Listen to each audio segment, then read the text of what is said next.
हिमाचल आज तक और मैं आपके साथ अम्बी वर्मा। तो चलिए नजर डालते हैं कुछ मुख्य खबरों पर।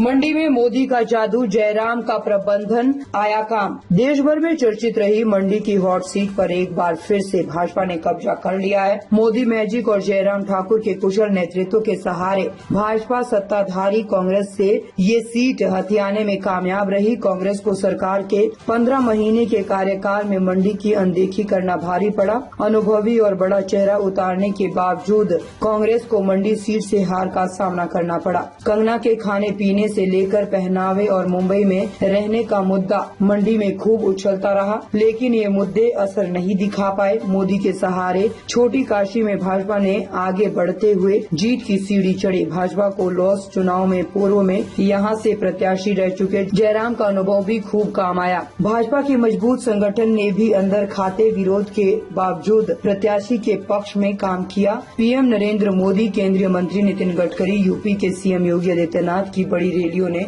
भी माहौल बनाया।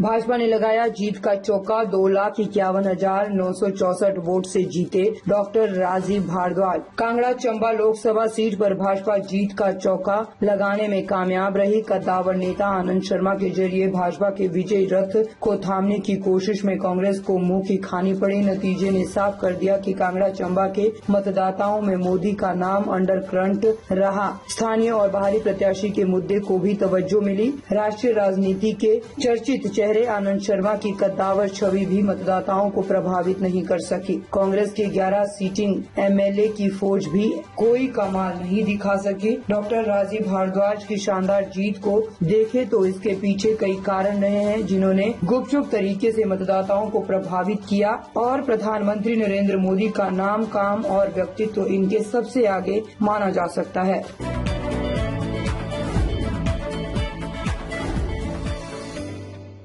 भाजपा की लगातार चौथी और सुरेश कश्यप की दूसरी जीत। शिमला संसदीय सीट पर भाजपा ने लगातार चौथी बार जीत दर्ज कर चौका लगा दिया है। इस सीट पर भाजपा के उम्मीदवार और 2019 में भी इस सीट से सांसद चुने गए सुरेश कश्यप ने कांग्रेस के उम्मीदवार विनोद सुल्तानपुरी को 90,548 मतों से हराकर जीत दर्ज की है। शुरुआती बढ़त 1-2 क्षेत्रों को छोड़कर अंत तक बरकरार रही, जिसे विनोद तोड़ने में नाकामयाब रहे। 2019 में लोकसभा चुनाव में सुरेश कश्यप की जीत का अंतर 3,27,515 था, जो 2024 में 91,451 रह गया। 2014 में जीते भाजपा के उम्मीदवार वीरेंद्र कश्यप की जीत का अंतर 84,187 था। इस बार कम हुए जीत के अंतर से साफ है कि अब की बार बीते चुनाव के मुकाबले कांग्रेस और भाजपा में कड़ी प्रतिस्पर्धा रही। 2009 और 2014 में भाजपा से वीरेंद्र कश्यप इस सीट पर लगातार 2 बार विजयी रहे। 2009 में हुए चुनाव में भाजपा के वीरेंद्र कश्यप और कांग्रेस के मोहनलाल ब्राक्टा के बीच हुए चुनाव में जीत का अंतर 27,327 मत रहा।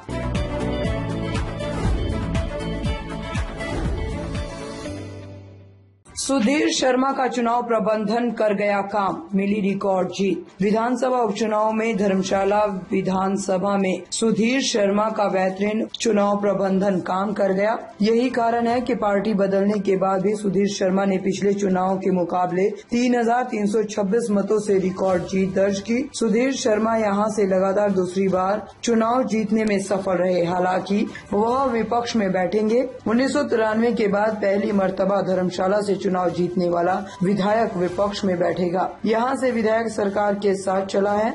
1993 में धर्मशाला सीट से भाजपा के पूर्व मंत्री व सांसद किशन कपूर ने जीत दर्ज की थी, लेकिन 1993 से 1998 तक की वीरभद्र सिंह सरकार में उन्हें विपक्ष में बैठना पड़ा था। पूर्व में 4 बार विधायक और मंत्री रहे सुधीर शर्मा अपने लंबे सियासी अनुभव, बेहतर चुनाव प्रबंधन, भाजपा के मजबूत संगठन की बदौलत 5वीं बार विधानसभा पहुंचे हैं।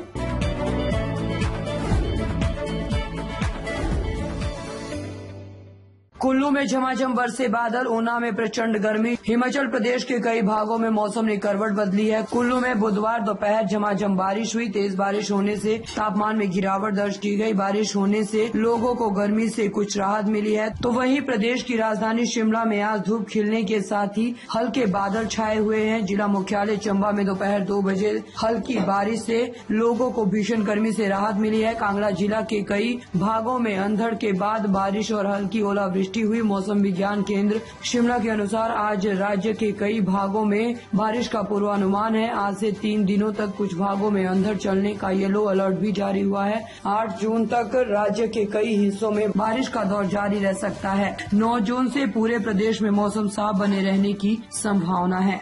हिमाचल की खबरों को देखने के लिए जुड़े रहे हिमाचल आज तक के साथ।